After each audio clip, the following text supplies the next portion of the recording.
Hey everybody, hope everybody's having a good day today. The last few videos I've done has ruffled some feathers in some. I think I actually had more haters on this last one about Moses and the law than I did about the video that I did about homosexual sin. That each were pretty equal in the hate, but one outweighed the other one just a little bit.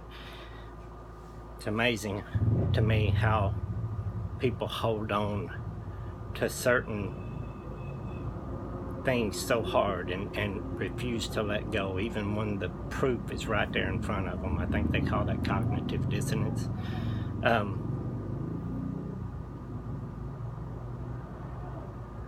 It's a shame that only God can open up the eyes of the blind, and I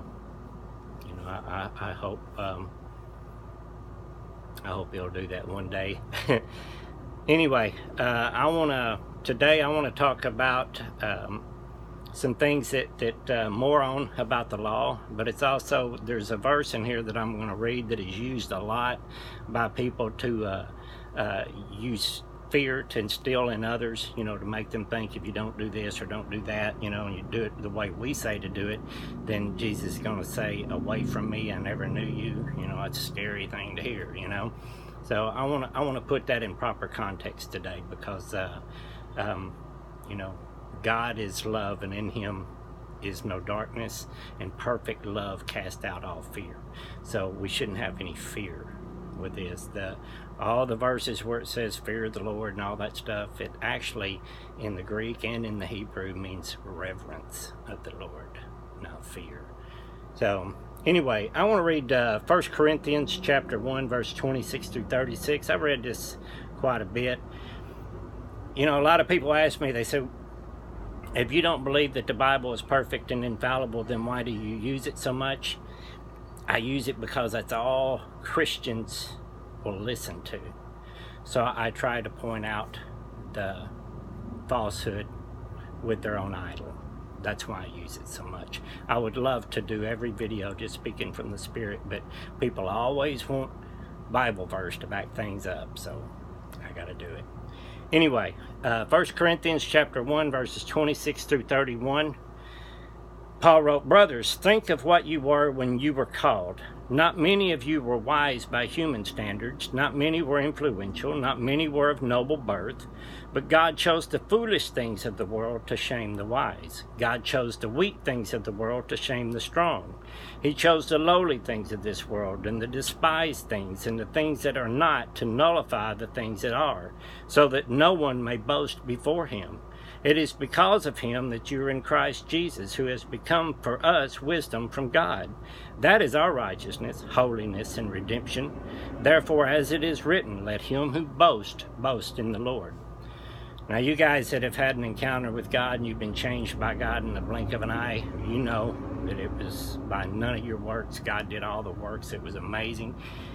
That's why you can't ever boast about anything and say, "You know what, I decided I was going to quit doing drugs," or "I decided I was going to do this or do that." I know I didn't. It wasn't until I experienced God firsthand that all that stuff was just taken from me, and it was easy. And I didn't do it. God did it. Anyway, I want you to read that because God chooses the weak people, the despised. And I want to show you who, the weak people and the despised people are. Guys like you and me who've been beat down all their lives by religious people and things, but I'll just read on here. It's Matthew chapter 7, and I'm going to read from verse 13 through 23. And it says, "Enter through the narrow gate, for wide is the gate and broad is the road that leads to destruction, and many enter through it. But small is the gate and narrow the road that leads to life, and only a few find it." Now, this gets used a lot to throw at people, but actually, in the temple of the time before it was destroyed, there was two gates. There was a huge gate where all the noble people, all the supposed wise men and stuff would walk through. And then there was a small gate down below where all the peasants and little people like you and me would go through. And they would walk through, you know, looking down at the peasants and stuff. Look at us, we're of noble birth, we're wise and rich and all these things. Those people were all the religious leaders, and those people that are sitting up in the front row, you know, they got the front row seats because they were tithing the most and stuff, kind of like at Joel Osteen and stuff, you know, all the big givers and stuff get the good seats up front so they can be sitting in front of Joel and watch him, you know. That's the way this was. It was all about the religion. Look at our robes, how we're dressed, you know, sparkly and all this stuff, okay?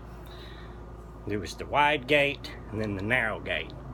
The wide gate that leads to destruction is the religious. The narrow gate is the one down here for the humble, the lowly. It was actually there, okay? I'm going to go on and read now. It says, watch out for false prophets. They come to you in sheep's clothing, but inwardly they're ferocious wolves. By their fruit you will recognize them. Jesus is already talking about the fruit of the Spirit here. Do people pick grapes from thorn bushes or figs from thistles? Likewise, every good tree bears good fruit, but a bad tree bears bad fruit. A good tree cannot bear bad fruit, and a bad tree cannot bear good fruit. Every tree that does not bear good fruit is cut down and thrown in the fire. Thus, by their fruit you will recognize them. Not everyone who says to me, Lord, Lord, will enter the kingdom of heaven, but only he who does the will of my Father who is in heaven. Many will say to me on that day, Lord, Lord, did we not prophesy in your name, and in your name drive out demons and perform many miracles? Then I will tell them plainly, I never knew you. Away from me, you evildoers. In the Greek, it's actually lawless, that you workers of lawlessness. Now, saying, away from me, I never knew you. Now, he's talking about religious people here. He's talking about those who had the Torah law, or the false Torah law that they were practicing, because they were hung up on all the carnal things of the law, and they forgot about love, loving God with all your heart, mind, and soul, and loving your neighbor as yourself. They were more on the requirements and the rituals and the routines than they were about the core of the law. They practiced lawlessness because even though they had the law, they didn't do what was required by the law. There was a requirement of the law, and we'll get to that too. 1 Timothy chapter 1, verse 9.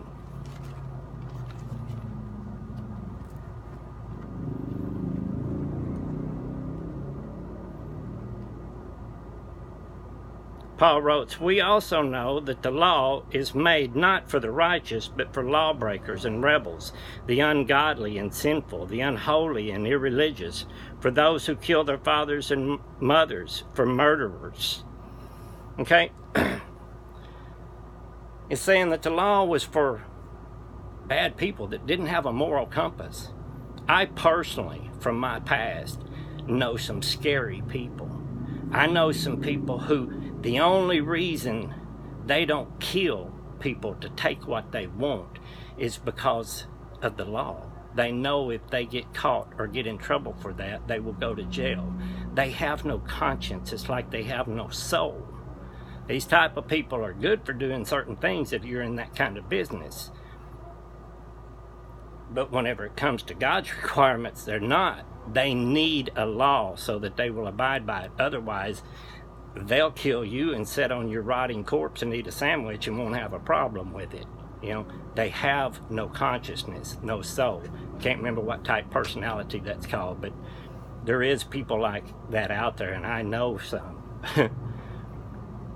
In Romans chapter 2, verses 18 through 19,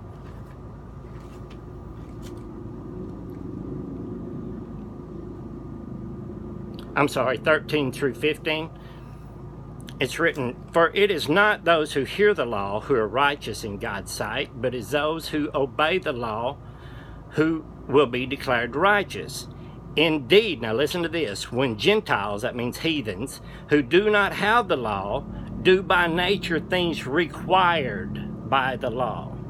I mean, these are people that have something written on their heart and mind, and it's not 613 Mosaic laws, okay? It's about love, loving their neighbor as herself, and loving God with all their heart, mind, and soul. They do the things required by the law. They are a law for themselves, even though they do not have the law. Since they show that the requirements of the law are written on their hearts, their consciousness, also bearing witness in their thoughts, now accusing, now even defending them. These people are doing the requirements of the law without even knowing about the law. And you can't do 613 Mosaic laws, festivals and feast days and stuff like that. That's not written on their heart. What was written on their heart was what was required, loving one another. Okay? We'll go to Jeremiah 8:8. I just read this the other day, and I want to read it again today because it's written here. It says, "But my people do not know the requirements of the law. How can you say we are wise, for we have the law of the Lord, when actually the lying pen of the scribes has handled it falsely?" Okay? Now I want you to go to Revelation chapter 22, verses 14 through 15. And this says, "Blessed are those who wash their robes, that they may have the right to the tree of life, and may go through the gates into the city. Outside are the dogs, those who practice magic arts, the sexual immoral, the murderers, the idolaters, and everyone who loves and practices falsehood." Remember, the lying pen of the scribes handled the law falsely? All right, I'm going to read that word falsehood in the Greek. It's Strong's 5579. It's P-S-E-U-D-O-S. It means untruth, a lie, false religion. The Pharisees of the time had created a religion out of the law to control people and to profit from those people. Same thing's being done today. I see it done here in the Philippines, and it makes me so angry I could chew nails, because I see people using the book of Malachi and verses out of the Bible out of context to coax these people who can barely afford to buy rice for themselves and feed themselves to tithe money to these churches, so these preachers can sit on their rear ends at their house and not go out and get a job. Now, I know people are going to sit on here and say, "Hey, it said that a preacher can make his income from that." That wasn't what the Bible was written about. Those people were getting paid with chickens and grain and things like that. They weren't profiting, okay? People today are under the same bondage as they were back then. It's under a bondage of religion. It may not be as heavy as the 613 Mosaic laws, but it's the same today, because it is a religion that has been built off the fear of eternal torment in hell. And if you guys have watched my testimony, 21 Days in Hell, and then if you'll watch my 2 videos, Lake of Fire Part 1 and 2, where I give a better understanding of what God showed me that I experienced during my time in the coma, you'll understand that perfect love casts out all fear. The fear of hell has been used to control people's minds. People with education, people who are very smart, are controlled by fear. And you try to show them otherwise, and they will bite back at you like...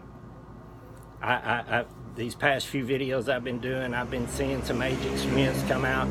Like, you can see them, they're doing good for a while, and then they start shaking and everything, like in the movie Matrix, and then all of a sudden Agent Smith pops into view. It's like they couldn't stand it. Some of them couldn't even stand to watch all the video. They would just start commenting, just couldn't control those fingers. They had to start throwing Bible verses. That's what religion does to people. Whenever people are controlled by fear, or fear of being deceived and all this and that, they come at you crazy and don't even know how to speak calmly and rationally. Anyway, I hope this helps some of you out there, to where, you know, if any of these Torah keepers, or Johnny Lawman, I call them, want to come at you. We know what the fruit of the Spirit is. Anybody walking in the fruit of the Spirit does no harm. It's not saying that you don't ever mess up, because we all mess up. I know that for a fact.